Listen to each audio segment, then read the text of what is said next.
Hello and welcome back. Today we'll be looking at presentation elevation in Revit. A good presentation elevation in Revit should show the following. 1, context. It should be able to show the things happening around it. 2, scale. So with the use of vegetation, trees, cars, you can see how tall or big the building is. 3, the texture and materiality of the building. And 4, lighting and shades. So we are going to look at Revit and see how we can create these 4 things I've just listed.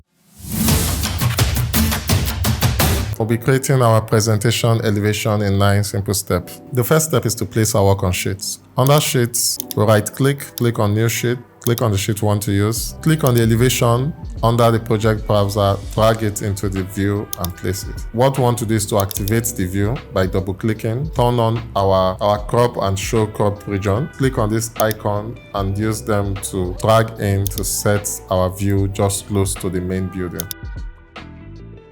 I'll right-click, select the activate view to deactivate. Click on this icon, drag it into the sheet. Select the view so that I can reduce this long line this way. I'm now imagining how my work will look and what scale is best. I'm going to change the scale to 1:50 to see if the building comes out a little bit bigger and fits the sheet properly, which looks better. So I'm going to repeat the process of cropping the view. At scale 1:50, the building fits perfectly into the site. Activate the view. I'm just going to select this and drag the levels back. So after placing the view on sheet, we want to make sure that we set our view extent. You go to a floor plan. These 4 icons represent the 4 elevations showing in the project browser. If there are more elevations, you might see more icons here if they are not hidden. I'm going to click on this tiny arrow here to select it, and then under view extent, you can see crop view and crop region. I can tick this too. Now what this does for me is that once this line appears and I check this, I can move this view closer to the building so that these trees don't show and I don't need to hide them or bother myself with them on the elevation, because this line shows the extent of view of the elevation. So if I click on all these points, you are going to see the lines. Bringing this line closer to the building will enable you to just view the building at that point. So if I go back to my elevation, you can see that I can't see any of the trees or other items that are blocking the view. As you can see, my building elevation doesn't have a roof, so I'll just go ahead, create the roof and finish up the elevation before I continue with the other processes. So I'm going to go to level 2 by double-clicking on it. Under architecture, click on roof, say roof by footprint. I'm going to just select one of the roofs here, which is the generic roof 250 mm. And then I'm going to set the overhang at 600. I'm going to use the peak wall icon, and I'm just going to select the 4 roof edges for now. Use the trim tool to make sure that the line is continuous. I want to have a gable roof, so I'm going to select this tool and uncheck the slopes. So what happens is any line that has a slope has an angle attached to it, and that angle is where the roof would look like. So I'm going to select these 2 lines that have slopes. Under dimension slope, they are 30 degrees. We're just going to change it to 15 degrees and click on OK. If I go to the 3D view, you've seen we've just created a roof. The next thing I want to do, just to beautify my elevation more, is to create an element, a concrete slab, and one here and one this way for the entrance facade. So let's just go ahead and create that. I'll go to site elevation. Now we're going to use the model in place tool. So under component, you click on model in place. We'll select casework, click on OK. Just like we did in the site plan. We can name this as a concrete element. It's going to ask you to pick a plane because you're on an elevation. Click on OK. When you take your mouse to a plane, it's going to be highlighted. It has to be highlighted in at least 2 planes for you to select it. So I'm just going to select this front wall. I'm going to sketch what I have in mind. This is a continuous line, so 200 mm. And I'm going to trim it to ensure that it's a continuous line all the way. After that, I'm just going to click Finish. If you go to the 3D view, I just created an element like this. I'll use the Align tool, select the destination I want to align it to, set it there. I can also just set this one back to where I want it to be. This is just what I wanted to create in the elevation.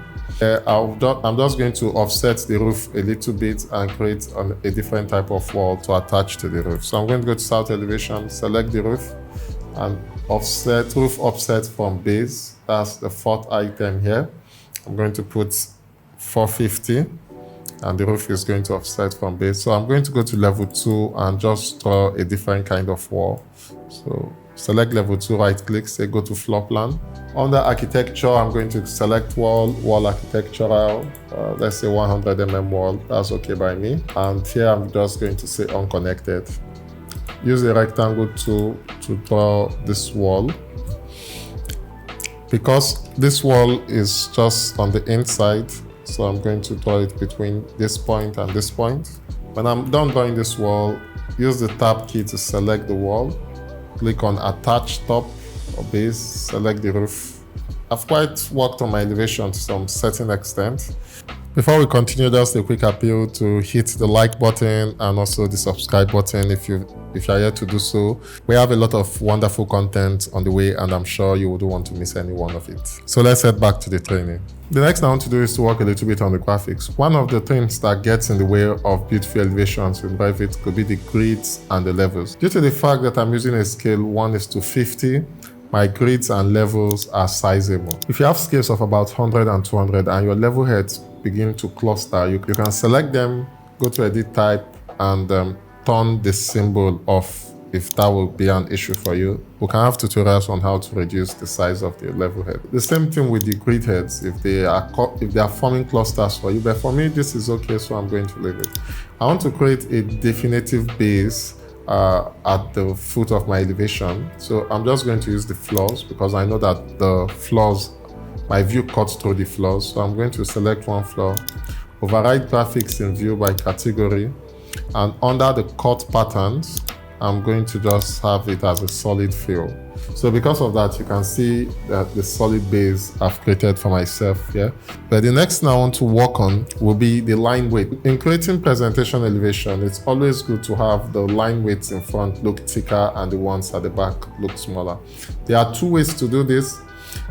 You can select element one after the other and change their line weight.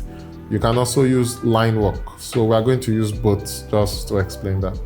If I click on line work here, this line style appears and I can select, let's say, wide lines and use it to pick specific object lines to make the lines of those objects thicker. And I can also select other type of lines and apply it to other elements. This is one way to do this.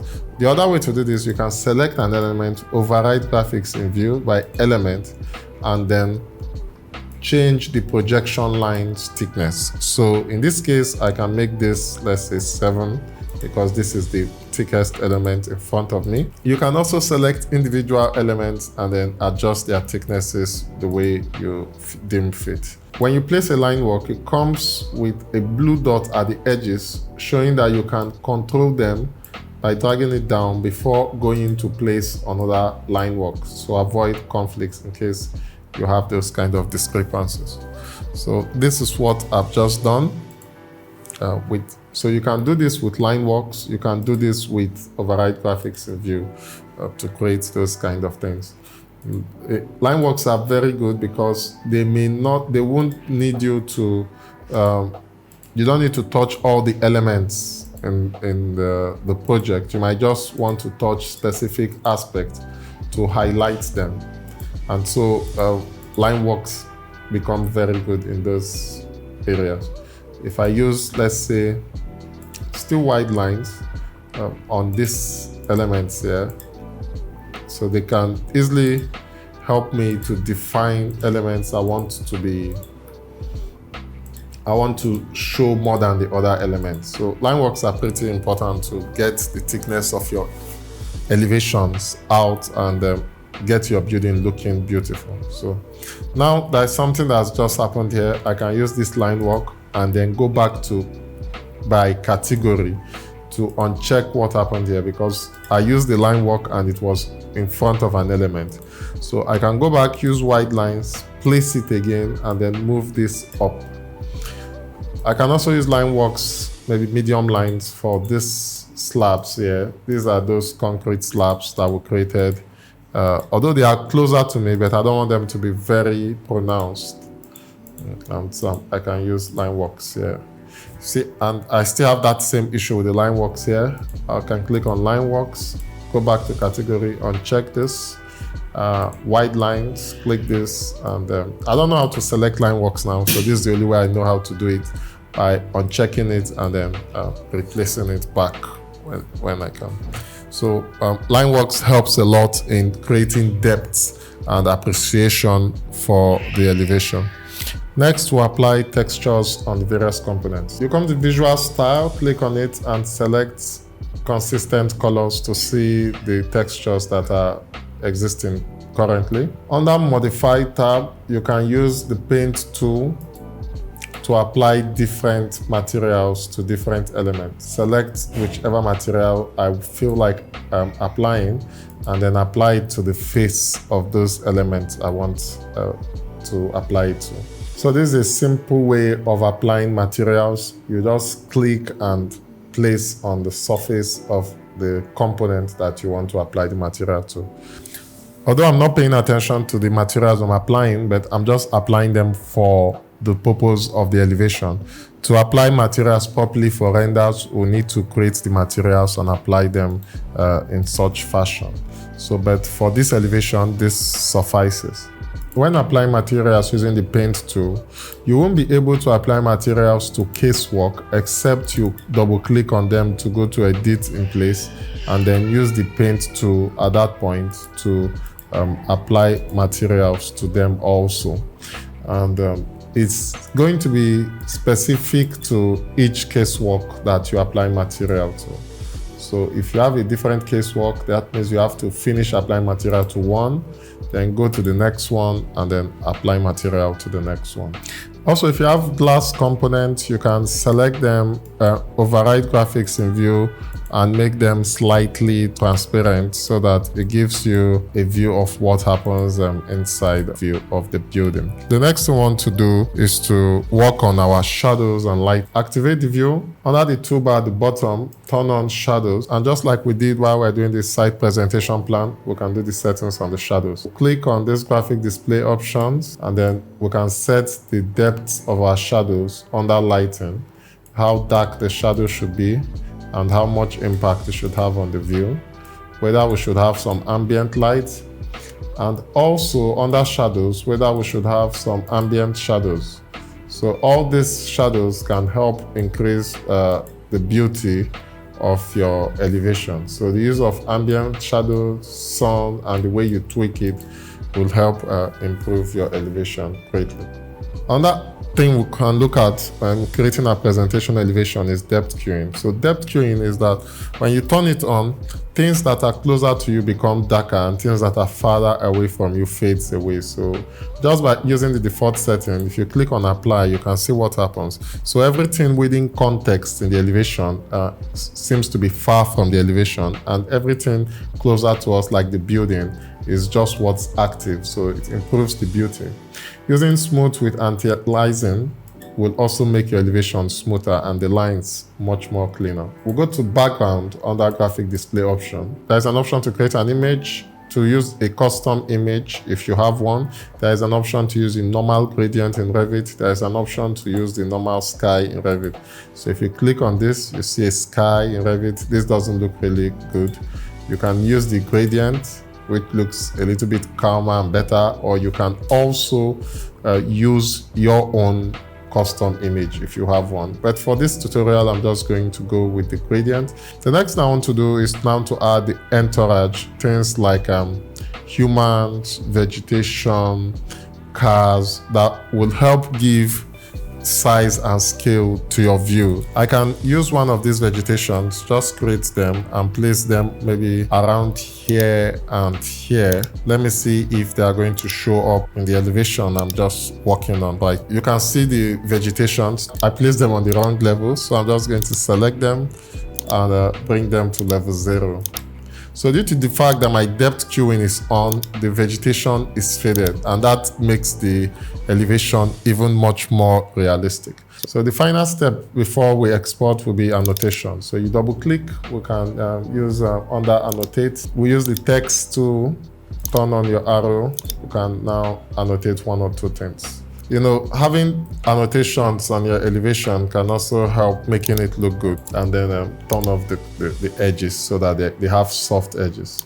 Finally, let's save these view settings as a template and apply it to other elevation views in the project. So we'll go to View. Under View, click on View Templates, and click on Create Template from Current View. And we can name this OP Presentation Elevation. You can also indicate the scale there and click on OK. And I'm just going to bring that elevation, I think west elevation, into the frame sheet.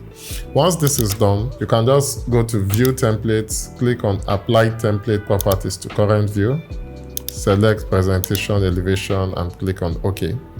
And you can see all the settings for the elevation we did in the other view will immediately be applied to this view. Here, the only thing that didn't come is the line work. So we might just need to do that on our own by selecting the line work and then thickening the lines we want to make more active. So this is how to create a presentation elevation in Revit. I'll go ahead to export. So I'll click on File, click on Export, and I'll just export as image for now. I'm going to export. This is a brief rundown on how we can create a very beautiful presentation elevation in Revit. It doesn't matter how simple or how complex the building is, you can have something beautiful. See you in the next video. Thank you.